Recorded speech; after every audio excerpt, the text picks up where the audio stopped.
Welcome back to K1 Alignment Part 2. Well, I misspoke at the end of the last video when I mentioned that I had to take the bottom of the radio off. In this version, this serial number, you don't have to do that, and I'll show you why. So we will get the light in the right spot, and we'll zoom right on the right connector, which is right there.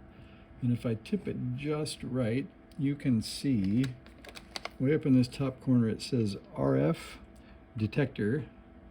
And then it says here, if you put the jumper here, it's K1. And if you put the jumper over here, it's KAT1.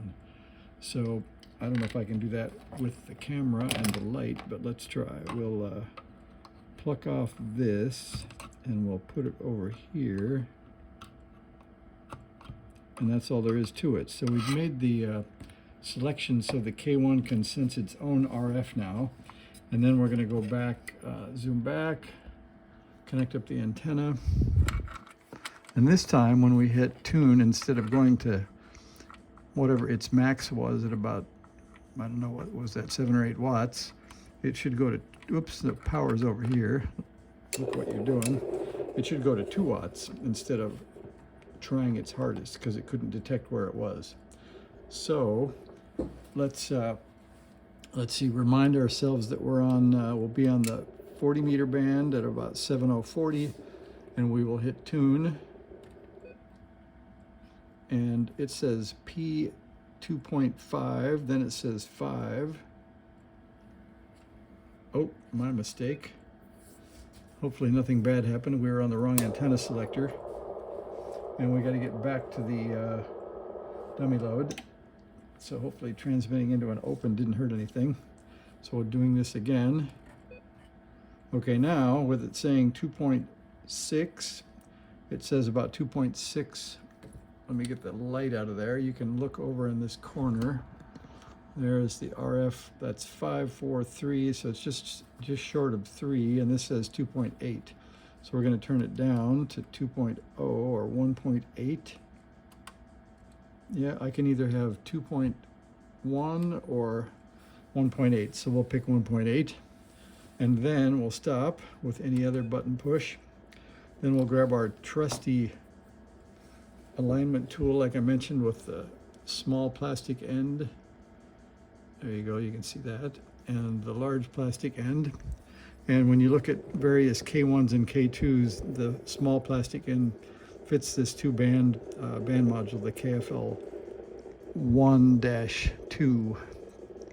And I think I mentioned already, in our case, band 1 is 40 meters and band 2 is 20 meters. And we knew that because we looked at the crystals, and the crystals are band 1, X1 is 15 megahertz, that's 40 meters, and band 2 is 22 megahertz, that is 20 meters. So we're on band 1, and we know that we're looking for, one more look, we're looking for L1, L2, and L5, L6 for band 1. So 1, 2, 5, 6. So we're going to take a look here like this, and I'll zoom for you. All right, there we are.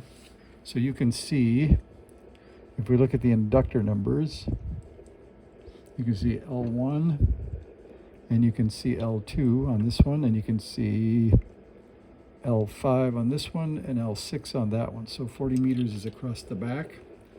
And we can do it with either the RF meter, which is in line already, or I can do it on the scope. And I think I'm going to do it on both, so you guys can see the watt meter, and I'll be able to look at the watt meter and the scope. There's a cool ground right here, and we're going to probe right there for the RF, and I may give you a look at that in a minute. So probably less interesting now. You want to see the watt meter, I guess. I'll give you a little tweak over that way, and we'll give this a try. So I'm going to hit tune, and there is 2 watts, and got the scope in a nice pattern. I'll show you just so you can see that too. So you can see over there, the scope has kind of a full screen pattern. We'll move that up to here so that I can watch the amplitude of that maybe over that top line. And then I'll show you here while I tweak and tune. So here again is the small end of this, and we'll start here. And that fit in nicely. And then you can see the watt meter went down. So that was really close to the peak. And then we have here. And it goes down that direction and down that direction. So it was also very close to peaked. This one, it was actually quite good. So I don't think, oh, this one made a difference of a bit. So we picked up close to a watt, maybe a little over half watt with that one. We'll take one more pass through again. And the scope is actually more interesting, so let me give you a look at that. Sorry for the light in the way.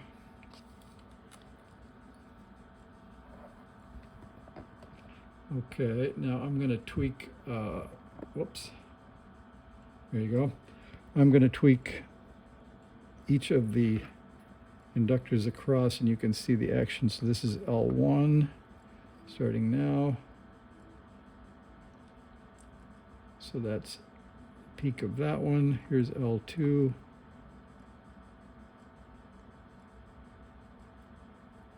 That was the peak of that one. Then L5. That was already pretty good. And there we go. So that's the second pass across, and they're all peaked up. So now instead of 1.8 watts, we've got about 2.8. So I'm going to back the power back down to 2 again.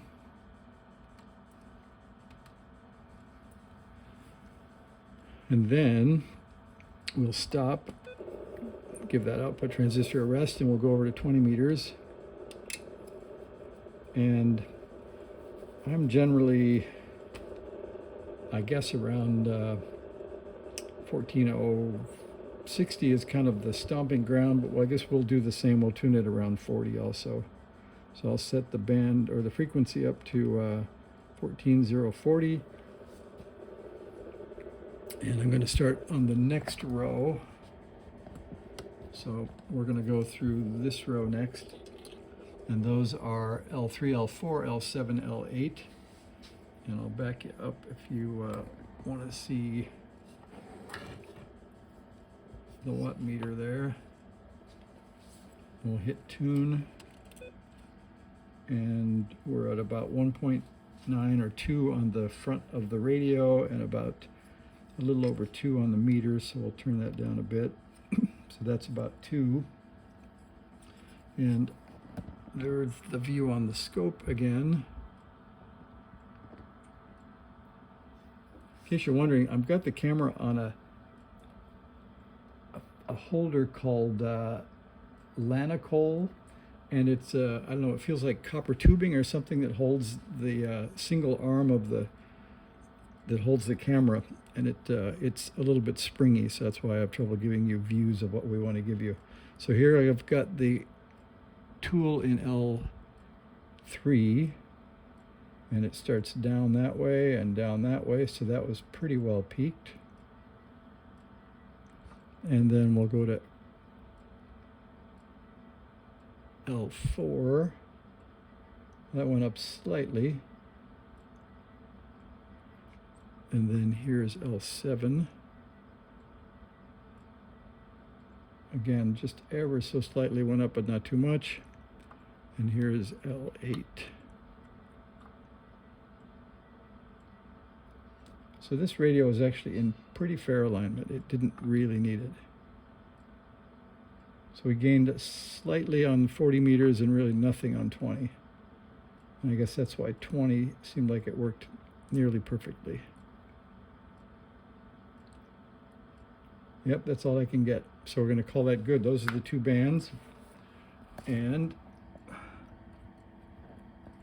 we will power off again and set our RF detector back. Take the probe off. Pull out the jumper.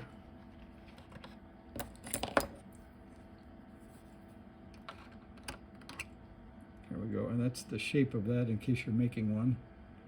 It's not too elaborate, just the two outside pins. And then let's see, I think you can see that, so we'll move this back to the right. So that's back into the KAT1 position. We can put the KAT1 back in, and like I said, my standoffs are held on because I've got heat shrink between the screws and the standoff so they don't fall off. If you don't, you'll have to find some inventive way. I've used Scotch tape and other things to keep the standoffs on while you're holding it down. Otherwise, it's quite a chore to keep them on there before they fall off, before you get the screws down the right hole.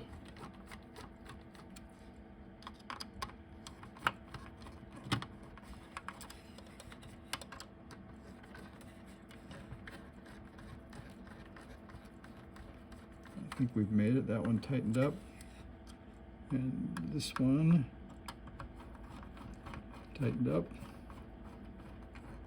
So I think we've nearly reassembled. We got the speaker in, we got the KAT1 in, the RF sense is in the right place. I can put the cover on and put one screw in so it doesn't fall in and fall over.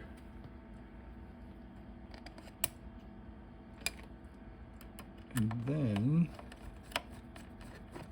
we'll power up and see what's going on. So that there was a lot of band noise earlier. I don't know if it's something in the house or something in the neighborhood, but it was pretty terrible. So I don't know what we're going to hear, but we'll try.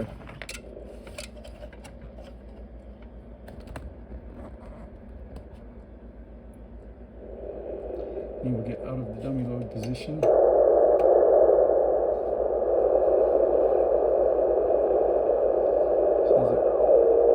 So there's not much to hear on 20 at 9:30 at night. But let's see.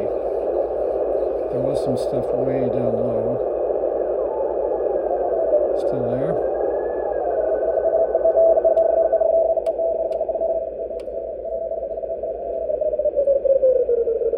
That sounded way beyond my range, but certainly it's receiving nicely instead of just being completely deaf. It's nice to hear stations.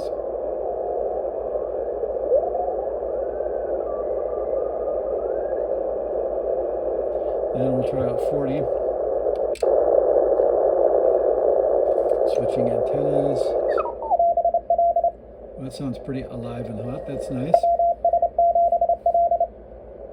And then I want to get back to the dummy load. And the other indication before was that I couldn't get really much beyond about 4 or 5 watts. So let's just see what happens there. So we're on the dummy load. We'll go back up to 40 or so. We'll hit transmit. And we're currently at 2 where we were. We've got SWR return power of 1 to 1 there. That's good. So now we're going to try to see how high this will go. Okay, we're over 6 on the meter. It says 5.3 on the radio. So I think that was a gain. So peak power is like 6 watts on 40 meters. And then we'll try 20.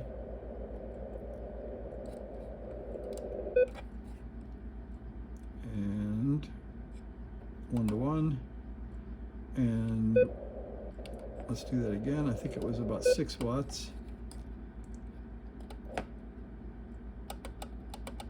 Yeah, we're just a hair under 6 watts on that one. So that was a win. So I think K1 serial number 1417, I don't think there's anything left to fix. We got the headphone jack, we got it aligned. Seems like it's working quite nicely. Now it's only to take it out and try it. So the next thing I'm going to do, if you guys think would be interesting, is this is currently a 20-40 meter radio, and I do have one extra band module that came with a radio. And I was thinking, people talk about how easy is it to swap a band module. So this is 20 and 17. So first I'll see how difficult it is just to swap the band module, change the band setting on the front panel, and then get this one tuned up, and then we'll time how long it takes to swap band modules. And I believe there's also a noise blanker in here. So we'll put a noise blanker in, we'll figure out the time to swap a band module, and then if they're still there on the website, I may order one other band so that I can have this radio have 2 band modules and cover 4 bands, because I've got 2040 and 2017. So it might be interesting to pick a different band for this one and have a second band module. So that's about part 2 of aligning a K1, and we'll get into seeing if we can swap band modules next time. So thanks for watching.